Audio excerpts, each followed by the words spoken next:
오늘 마태복음 13장 44절에 있는 말씀을 가지고 진정한 인생 역전이란 제목으로 말씀을 전합니다.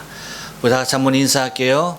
옆 사람과 자식 앞뒤 사람과 인사하실 때 지난 한 주간 동안 평안하십니까? 인사합니다. 지난 한 주간 동안 평안하십니까? 평안하십니까? 평안하십니까?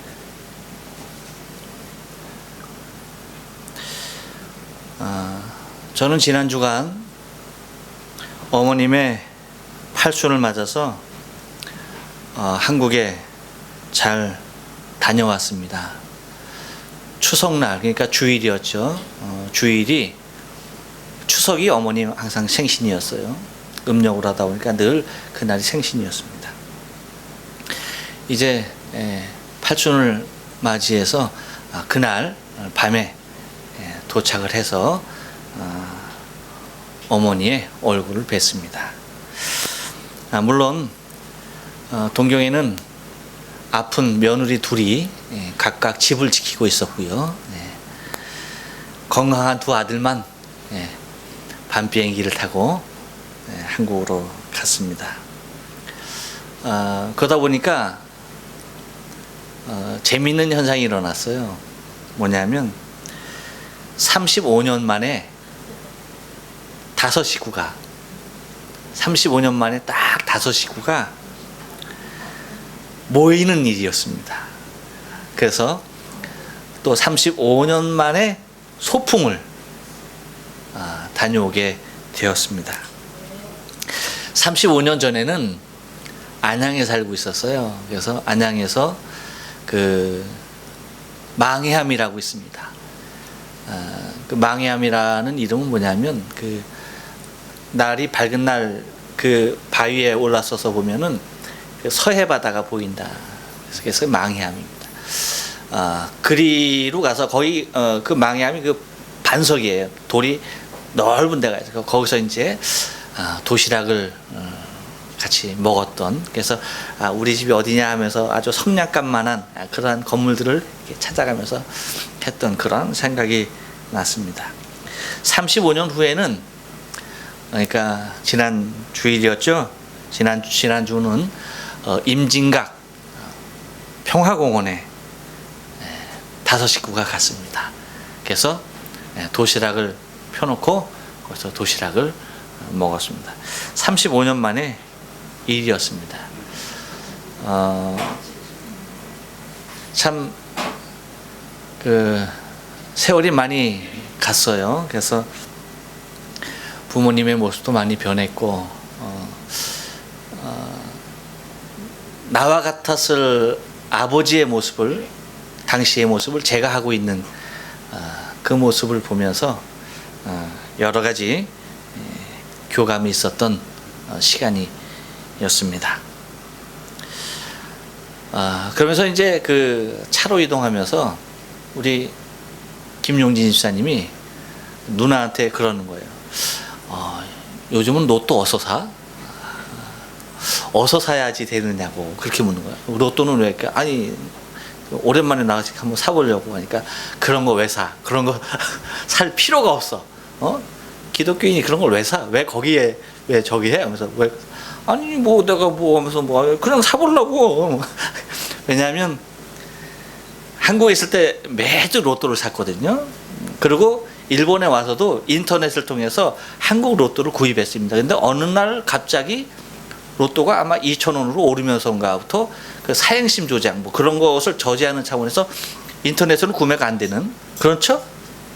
그래서 일본에서 못 사게 됐어요. 그러니 얼마나 그것이 그냥 그리웠겠어요. 그러니까 한국에 나간 김에 한번 어떻게 사보려고 하는데 구사리만 먹었습니다.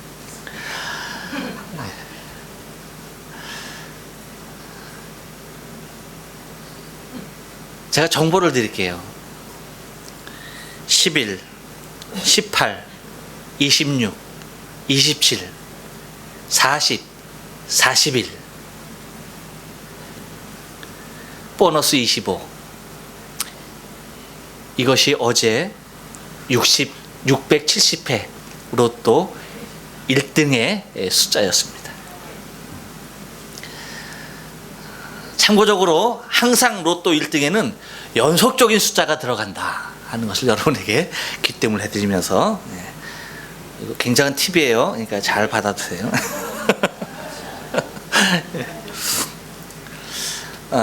제가 그 이유를 압니다. 로또를 그렇게 사려고 했던 그 마음을 알죠. 왜냐하면 많은 사람들이, 우리 김용지 집사님뿐만 아니라 많은 사람들이 인생 역전을 한번 꿈꾸고 있거든요. 그래서 흔히 그러죠. 구호가 생겼죠.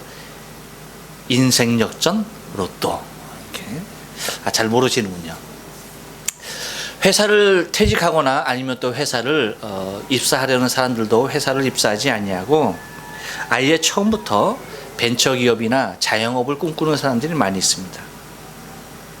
그 사람들의 대부분은 지금 말씀드린 인생 역전을 꿈꾸면서 다니던 회사도 그만두고, 그리고 취직하려고 어디를 입사의 문을 두드리지 아니하고 무엇인가 자력으로 해보려고 하는 수없이 많은 사람들이 있는 것을 바라보게 되어져요.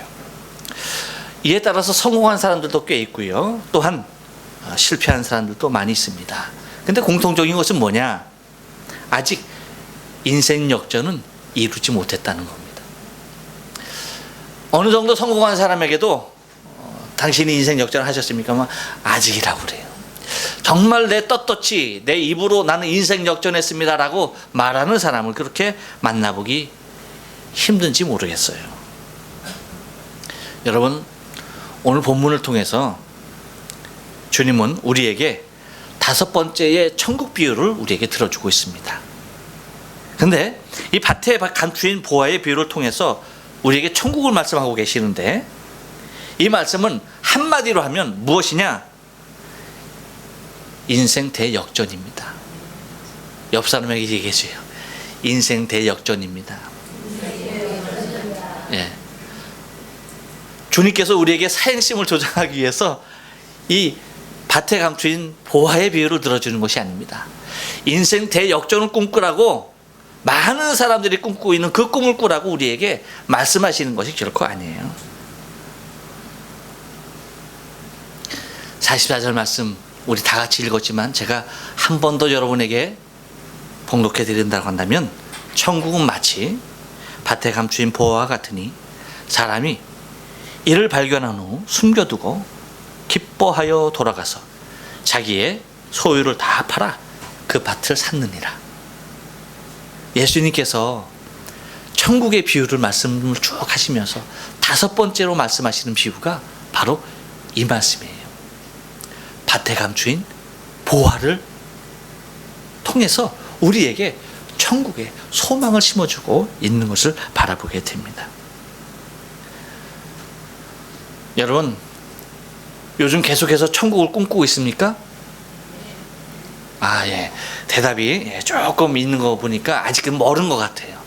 제가 계속해서 아마 7주째인가 계속해서 천국에 대해서 여러분에게 말씀을 드리고 있는데도 불구하고 천국은 여러분의 마음에 굉장히 멀리 있는 것 같아요. 여러분의 생각에서 그냥 주일날 1시간만 천국에 가 있고요. 그 외에는 그냥 다 지상 천국에 와 있는 그런 모습인 것 같아요. 여러분, 주님께서 5번째로 말씀하신 이 천국 비유를 우리가 다시 한번 마음에 새기면서 이 말씀을 생각하면서 우리가 은혜의 가운데 머무기를 원합니다. 주님께서 천국의 정보를 우리에게 많이 주고 계시죠.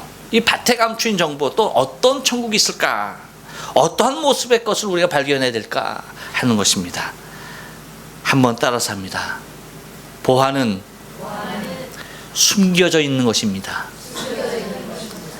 여러분, 오늘 44절 중반절 말씀 보니까 이렇게 얘기해요. 천국은 마치 밭에 감추인 보화와 같으니 라고 얘기합니다. 천국이 뭐라고요? 네, 밭에 감추인 보화와 같다라고 그렇게 말씀을 하고 있어요. 이 시대를 살면서 아마 은행 구자 하나쯤 없는 사람 없을 것입니다. 근데 은행이 없던 시대에도 여러분, 부자는 있었습니다. 오늘 주님께서 말씀해 주시는 것을 가만히 생각해 보니까 그 시절에도 부자는 있었구나 싶은 겁니다. 곧 자기 재산을 지키려는 노력과 방법들이 숨겨져 있는 거예요. 그러니까 예수님은 오늘 밭에 감추인 보화의 비유를 드는 것은, 그것을 천국으로 비유를 하는 것은, 그 당시에도 많은 사람들이 자신의 재산을 지키기 위해서 여러 가지 방법을 동원했던 것들을 알 수가 있어요. 그러니까 그 당시 사람들은 누구나 이 얘기하면은 그래, 그냥 보편적으로 다 알아들을 수 있는 얘기입니다. 곧 지금 뭐예요? 우리가 많은 재산들을 집에다가 쌓아놓고 사는 사람 없을 거예요. 그렇죠? 집에다 쌓아놔도 어디에다가? 벽 뒤에다가 콘크리트를 쳐서 금괴를 넣든지 하지, 결코 이러면 사람들이 보이는 곳에 그렇게 보화를 두지 않을 거예요. 지금은 은행이라는 것이 곧 밭과 같겠죠. 거기 보면은 수없이 많은 보화들이 있을 겁니다. 그 은행에 개인 이렇게 창구가 있다면서요. 거기는 일정 금액 이상을 예금한 사람들이 쓸 수 있는 거래요. 저는 몰랐어요. 근데 은행에 가봤더니 어떤 누군가가 특별한 키를 잡고요, 이렇게 열고 그걸 갖다 이렇게 직원이 이렇게 내주는 것을 봤어요. 저건가 보다 싶었어요. 정말 저런 게 있구나. 영화에서만 보던 것이 정말 여기에도 그런 게 있구나 싶더라고요. 물론 우리도 부자와 같이 똑같은 은행을 사용하죠. 똑같이 이용하고 있어요. 단지 업무만 조금 다를 뿐입니다. 우리는 우리의 주인들이 더 부하게 살라고 매월 야증을 은행에 가서 후리꼬미 해줘요. 송금시켜주죠. 그리고 또 뭡니까? 은행에 가서 우리는 또 뭐 하는 거예요? 밀린 공과금을 열심히 내고 있습니다. 부자도 은행을 이용하고 우리도 은행을 이용하는데 그 용도는 전혀 다른 것 같아요. 아무튼 보화는 뭡니까? 어디에 있다? 숨겨져 있다. 곧 천국이라고 하는 것은 지금까지 다 숨겨져 있었어요. 그 누구도 천국을 발견하지 못하고, 그 누구도 천국이 있는지 알지 못하고, 이 천국은 비밀 가운데 땅속 깊이 묻혀져 있었다라고 하는 것입니다. 근데 하나님께서 육신의 몸을 입고 이 땅에 오셔서 지금 천국이 있음에 대하여서 밭에 감추인 보화가 있듯이 지금 너희들이 발견하지 못하는 저 천국이 있다라고 그 천국을 말씀하고 계신 겁니다.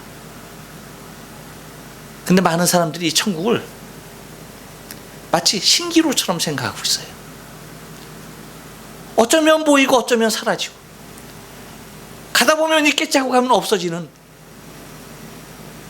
주일날 목사님이 천국 말씀에서 세상을 살다 천국 소망을 살아야지 하면서 세상에 살다 보면 천국은 보이지 않아요. 그걸 또 정신 차리고 주일날 와서 보면 또 천국에 대해서 말을 하고 있어요. 왜일까요? 천국이 여러분 숨겨져 있기 때문에 그래요.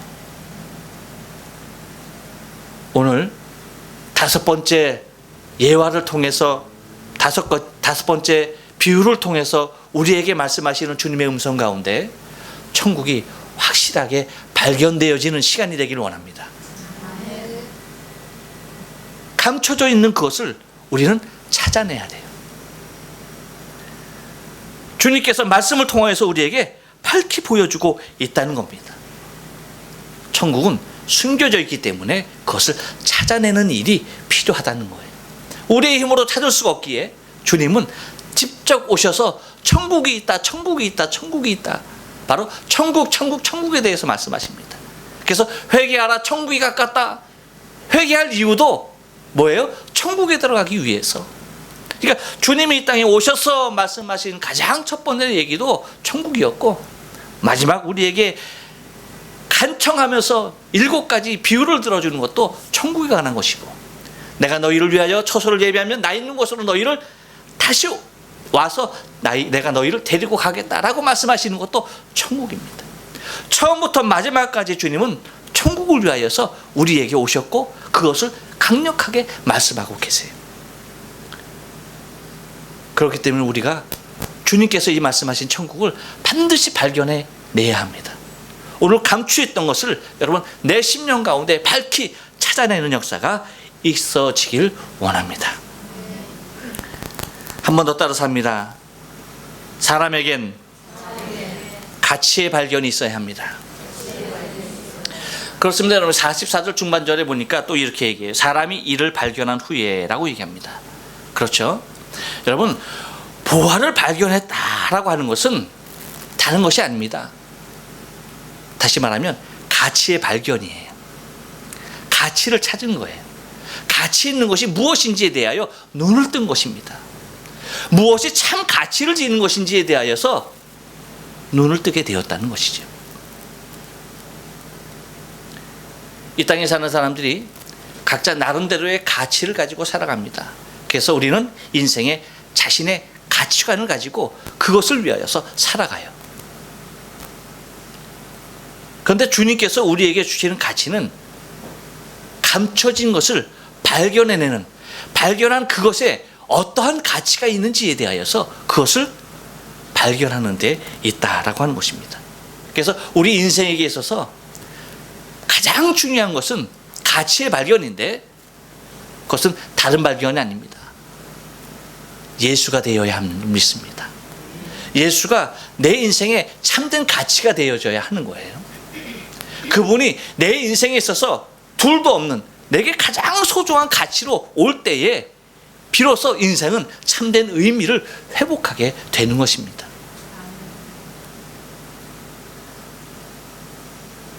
밭에 감추인 보화, 예수 그리스도 자신이십니다.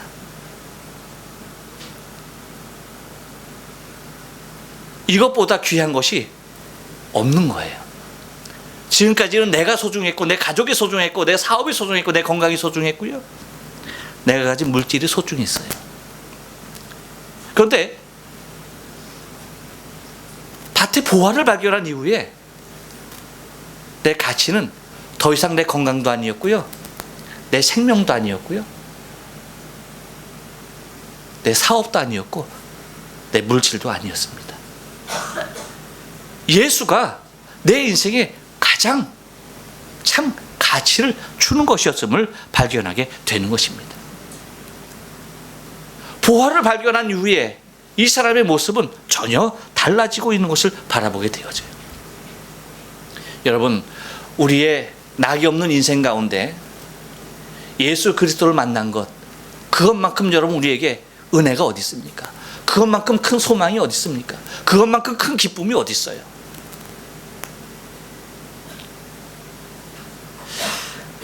저는 한번 우리 김용 집사님이 로또 맞는 걸 한번 보고 싶어. 한번 보고 싶어. 그것과 예수 만났을 때의 그 기쁨과 도대체 어떻게 다를까 제가 보고 싶어요. 제가 기억하고 있는 것이 있거든요. 그래서 김용 집사님이 학교 들어가기 전이죠. 한 5살쯤 됐을 거예요. 우리 동네에 불광동 그 동네에 기독교 수양금 밑에 그 동네에 교회가 없었어요. 교회가 그래서 어디 있냐면 고개를 넘어서 불광동에 있는 저쪽 그 불광 그쪽 일동이었죠. 거기에 있는 성서 침례교회. 불광동의 성서 침례교회 유명하죠. 거기에요. 제일 가까운 교회가 거기 하나 있는 거예요.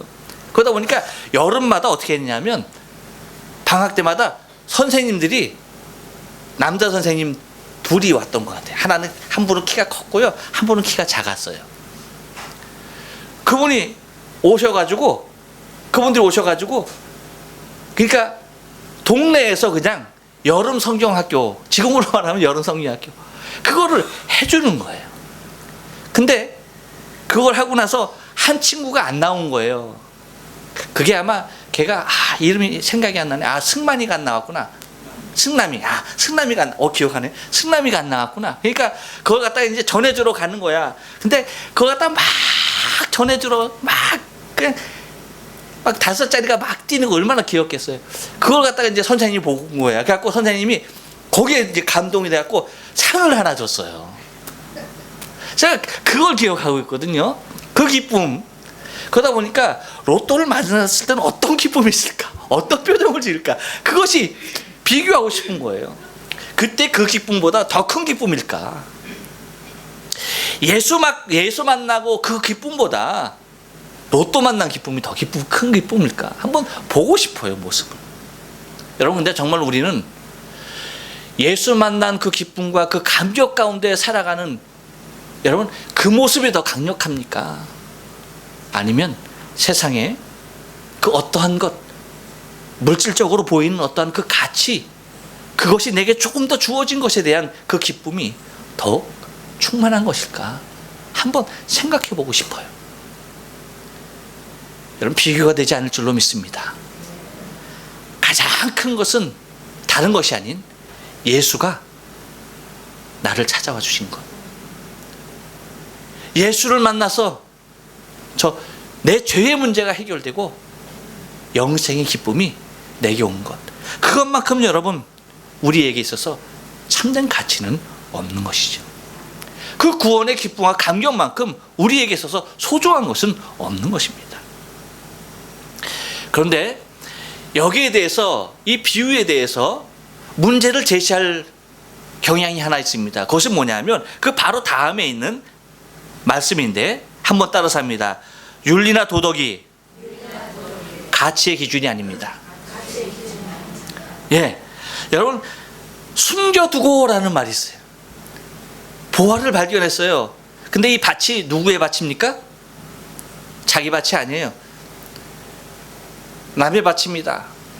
소작농으로서 누군가의 밭을 빌려서 농사하고 그 밭에서 나는 곡식을 일부를 밭주인에게 주어서 밭을 갈아먹는 그러한 가난한 농부였습니다. 그러다 보니까 어떤 문제가 나옵니까? 그 보화도 누구 것이에요? 주인이 누구 것이에요? 밭주인이 그 보화의 주인이에요. 그런데 여러분, 우리가 생각하면 그렇잖아요. 이 사람 너무나 부도덕하지 않느냐라고 하는 것입니다. 왜? 발견했으면 어떻게 돼야 돼요? 주인에게 가서 이 밭에 보화가 있어요. 그리고 밭주인에게 솔직하게 얘기해주고, 그래야지 여러분 정상적인 모범적인 사람 아닙니까? 그런 거예요.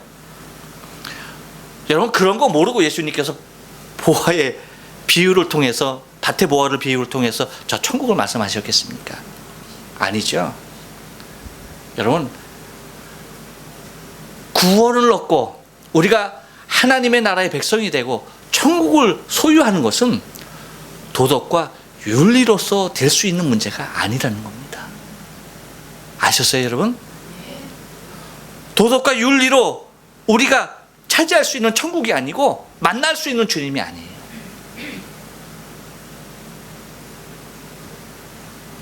많은 사람들은 윤리나 도덕의 그 가치를 두려고 합니다.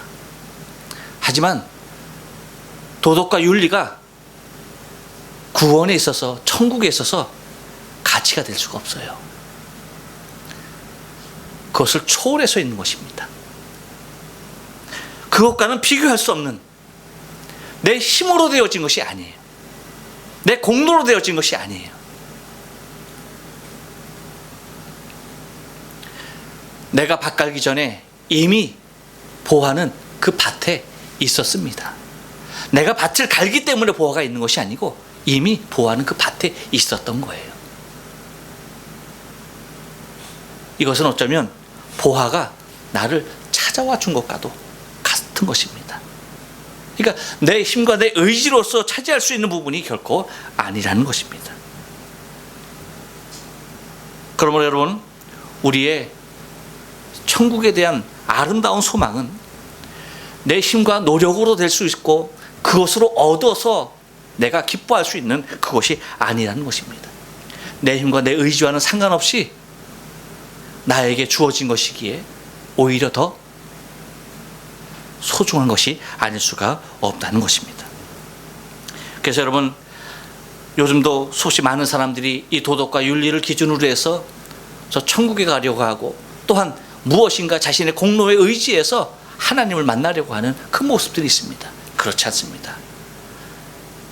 하나님께서 우리에게 찾아와 주신 것입니다. 육신의 몸을 입고 직접 우리를 만나러 오신 거예요. 내가 선하기 때문에, 내가 윤리적으로 옳기 때문에, 도덕적으로 내가 온전한 규범 가운데 있기 때문에, 결코 그래서 나를 찾아오신 것이 아니라 아직도 나는 죄 가운데 있었음에도 불구하고 나를 긍휼히 여기서 주님이 찾아와 주신 것입니다. 한 번 더 따라서 합니다. 가치의 발견은 참 기쁨입니다. 예, 그 다음 말씀 보니까 뭐라고 말합니까? 기뻐하여라고 얘기합니다. 기뻐하여. 이 기쁨을 도대체 어떨까? 한번 상상을 해봤어요. 밭을 갔는데 뭐가 덜컹 걸렸어요.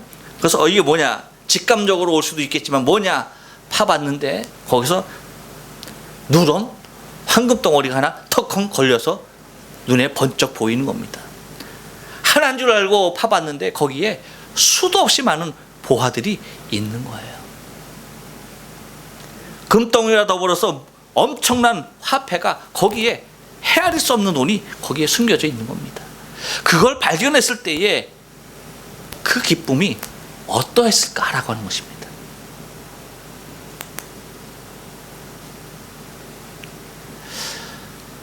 그랬을 것 같아요. 그 기쁨이 이루 말할 수 없었던 것은 너무나 가난한 농부였기 때문에, 너무나 가난한 농부였기 때문에 그 기쁨이 더 크지 않았을까 생각이 됩니다. 물론 부자가 그 밭을 갈 일도 없겠지만 웬만큼 가진 사람이라고 한다면 비교해 봤을 거예요.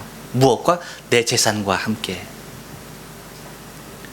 하지만 비교도 할 수 없는 엄청난 것을 발견했을 때에 그 기쁨이 얼마나 클까라고 하는 것입니다. 무슨 얘기입니까? 내가 얼마나 큰 죄인인 것을 발견하게 될 때에 예수 만난 기쁨은 여러분 이루 헤아릴 수가 없는 거예요. 내 죄와 허물이 얼마나 큰 것인가를 내 스스로 알 때에 주님께서 나를 위해서 십자가에 죽으신 그 십자가의 공로가 얼마나 위대하신 것인가에 다시 보일 것이라는 것이죠.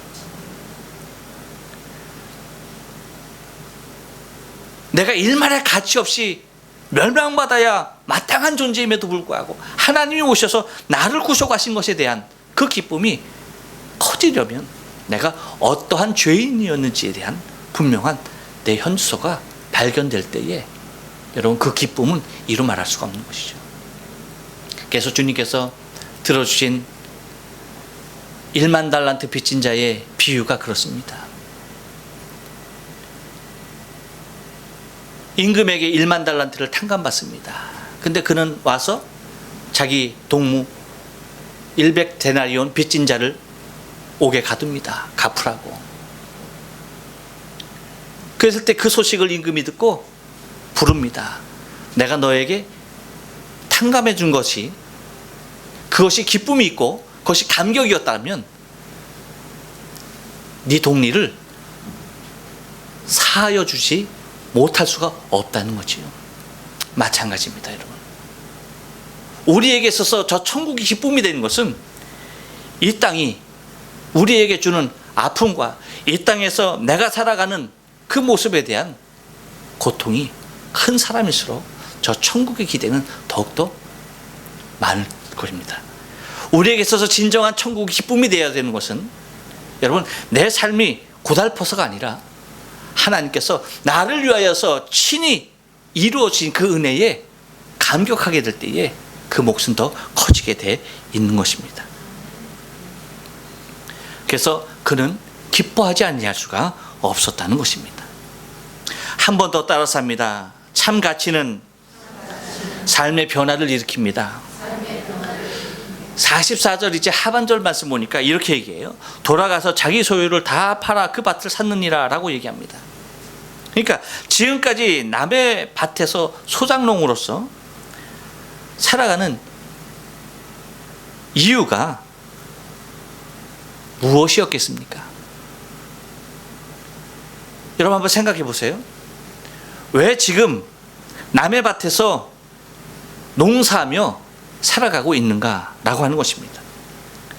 그것은 다른 이유가 아닙니다. 자신의 더 많은 소유를 위해서 남의 밭에서 일을 하고 있는 것입니다. 무엇하기 위해서? 내 소유를 늘리기 위해서. 그런데 여러분, 이 농부가 하는 행동을 한번 보세요. 어떤 행동을 합니까? 지금까지 자신의 소유를 늘려야 했던 그 농부가 하는 행동은 집으로 돌아와서 가산을 늘리려고 수고했던 그 모든 수고를 다 접고 그 가산을 늘리려고 했던 그 모든 가산을 다 팔아버리는 것이었습니다.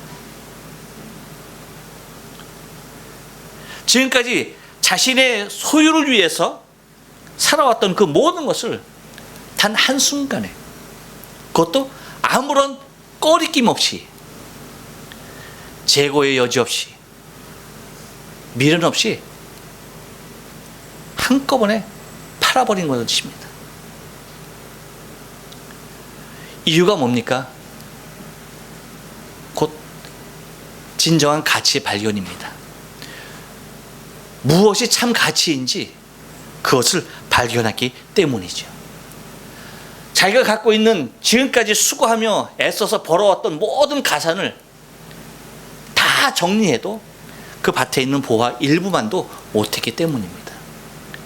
그래서 가산을 늘리기 위해서 살았던 그 모든 것을 이제 다 접고 그것을 다 팔아서 오히려 가서 그 밭을 샀다는 것입니다. 이것이야말로 여러분 진정한 인생의 역전이 되었던 것입니다. 사람이 가치를 발견하면요, 변하게 돼 있어요.